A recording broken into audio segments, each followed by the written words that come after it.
Last week అంటే last Friday 14వ తేదీ Kurnool 4 town జ్యూరిస్డిక్షన్లో ఉన్న షరీన్ నగర్లో ఒక మర్డర్ కేసు రిపోర్ట్ అయింది. వన్ కాసేపోగు సంజన్న అనే వ్యక్తిని, దాదాపు 55 to 60 years ఓల్డ్ వ్యక్తిని 5గురు అటాక్ చేసి చంపేశారని ప్రాథమిక ఇన్ఫర్మేషన్ మనకు వచ్చిన తర్వాత ఇమీడియట్లీ మనం సీన్ ఆఫ్ క్రైమ్ విజిట్ చేయడం జరిగింది. అప్పటికి అక్యూజ్డ్ అందరూ సీన్ ఆఫ్ క్రైమ్ నుంచి పారిపోయారు. సో అప్పటి నుంచి మన team with all the AIDS of scientific investigation, CCTV footages examine చేయడము, తర్వాత లోకల్ ఇన్ఫర్మేషన్ నెట్వర్క్ ద్వారా మొత్తం అనలైజ్ చేసి ఈరోజు మార్నింగ్ అక్యూజ్డ్ అందరినీ పట్టుకోవడం జరిగింది.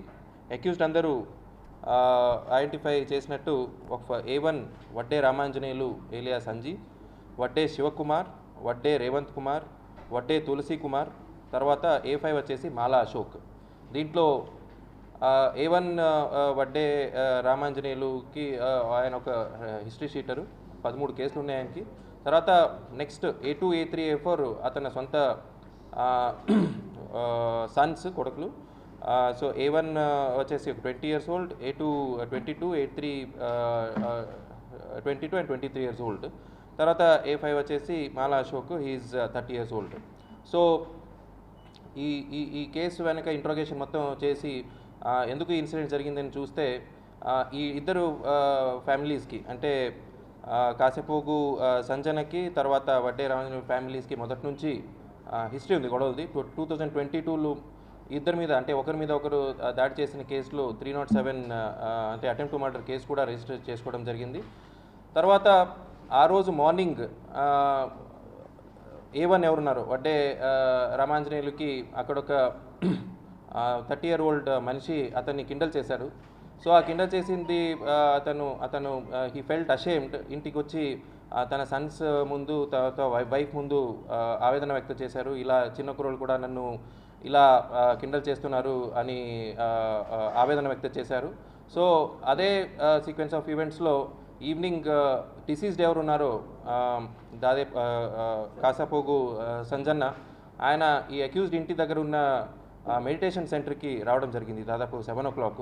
సో అప్పుడు ఈ కొడుకులు ఎవరున్నారో అతన్ని చూసి మార్నింగ్ జరిగిన ఇన్సిడెంట్ గుర్తు పెట్టుకొని కొంచెం తాగి కూడా ఉన్నారు కాబట్టి 3 కొడుకులు, తర్వాత A1 అందరూ ప్లస్ A5 ఎవరు అందరూ కలిసి దాదాపు 9 to 9:15 ప్రాంతంలో ఆ మెడిటేషన్ సెంటర్ నుంచి బయటికి వచ్చే సమయంలో అందరూ కలిసి ఈ కత్తులతో, తర్వాత ఈ సికల్స్తో అతని మీద ఒకేసారి దాడి చేయడం జరిగింది.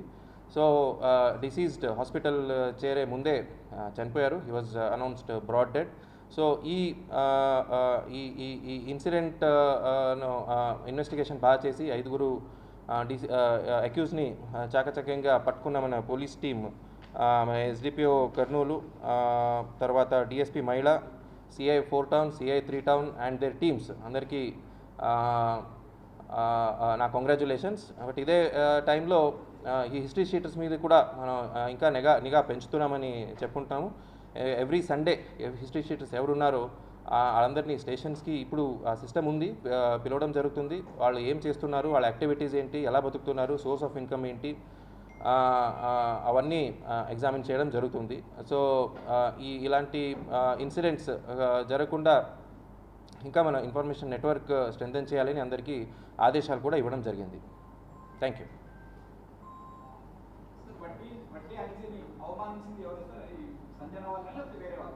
సో అతను పేరు ఇమ్రాన్ అనేది. సో అతనిది మొత్తం బ్యాక్గ్రౌండ్ ఇప్పుడు చెక్ చేస్తున్నాము, ఇప్పుడు ఇంట్రాగేషన్ ఇంకా చేస్తున్నాము. సో అతని బ్యాక్గ్రౌండ్ ఏంటి, అతను ఎవరితో తిరుగుతాడు, అవన్నీ ఇన్ఫర్మేషన్ మనం, అతనికి షీట్ ఉందా, అతనికి పాత కేసులు ఉన్నాయా, అతనికి వీళ్ళకి ఏదైనా సంబంధం ఉందా. బట్ ఆ ఇమ్రాన్ ఇన్సిడెంట్ మార్నింగ్ ఏం జరిగిందో దానివల్ల వీళ్ళు ఇతను A1 ఎవరితోనో ఒక అసహ్యంగా ఫీల్ అయ్యారు. ఇటు చిన్న కుర్రోళ్ళు కూడా నా ఇది పరువు తీస్తున్నారు అని. సో ఈ అందరి డిస్కషన్లో ఈ సంజనాలో ఇలా జరుగుతుంది అని ఒక దీనికి వచ్చారు. సో అలా కోపం పెట్టుకుని అటాక్ చేశారు. ఇమ్రాన్ అవమానించిన తర్వాత అంజీ మనుషులు వెళ్ళి వాళ్ళ ఇంటిపై దాడి చేశారు. అప్పుడు అలర్ట్ అయ్యింటే ఇన్సిడెంట్ జరిగేది కాదు. అప్పుడు అటు మన వాళ్ళు అలర్ట్ అయ్యారు. ఇమ్రాని పోలీస్ స్టేషన్ కూడా తీసుకురావడం జరిగింది. సో ఆ లోపల ఈ ఇన్సిడెంట్ జరిగింది.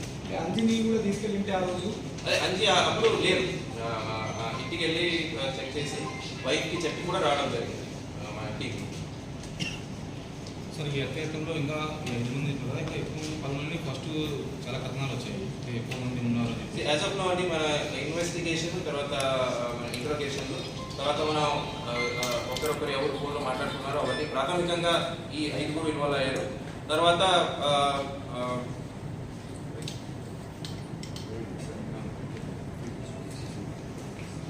సో యాజ్ ఆఫ్ నౌ మన ఇన్వెస్టిగేషన్ ఇప్పుడే అరెస్ట్ చేశాం కాబట్టి ఇంట్రోగేషన్ చేసి మిగతా ఏదైనా ఉంటే వి విల్ డెఫినెట్లీ. ఎఫ్ఐఆర్లో వేరే పేర్లు కూడా ఉన్నాయి, వైఫ్ పేరు కూడా ఉంది, తర్వాత అల్లుడు పేరు కూడా ఉంది. వాళ్ళ ఇన్వాల్వ్మెంట్ ఎంతవరకు ఉందో, బికాజ్ ఆ ఇన్సిడెంట్ జరిగిన టైంలో అల్లుడు వేరే ఎక్కడో చోట ఉన్నట్టు మాకు ప్రాథమిక అది మొత్తం ఇన్వెస్టిగేషన్ కంప్లీట్గా చేసి ఎవరైనా మనం అక్యూజ్గా చేర్చాలంటే పక్కా ఎవిడెన్స్ చేర్చాలి. సో అవన్నీ ఎవిడెన్స్ గ్యాదర్ చేసి మనం ముందుకు వెళ్తాం. ఎక్కువ బిల్డింగ్లు వీకెన్సీ సెంట్రాలని చేయకుండా ఎక్కువ ఉంటుంది పెట్టి ప్యాకేజ్ అని ఇలాంటి వాళ్ళపైన ఎక్కువ ఈ 2 ఏరియాలో మాత్రం పోలీస్ యంత్రం దృష్టి బాగా సాధించారు. షరీఫ్ నగర్ ఒకటి, ఇంకోటి వీకర్ సెక్షన్ ఈబీసీ ఈ కాలేజ్. 2 దాంట్లో ఎక్కువ రైట్, ఆల్రెడీ మనం చేస్తున్నాము, బట్ ఇంకా గట్టిగా చేస్తాం డెఫినెట్లీ చేస్తాం. Okay sir.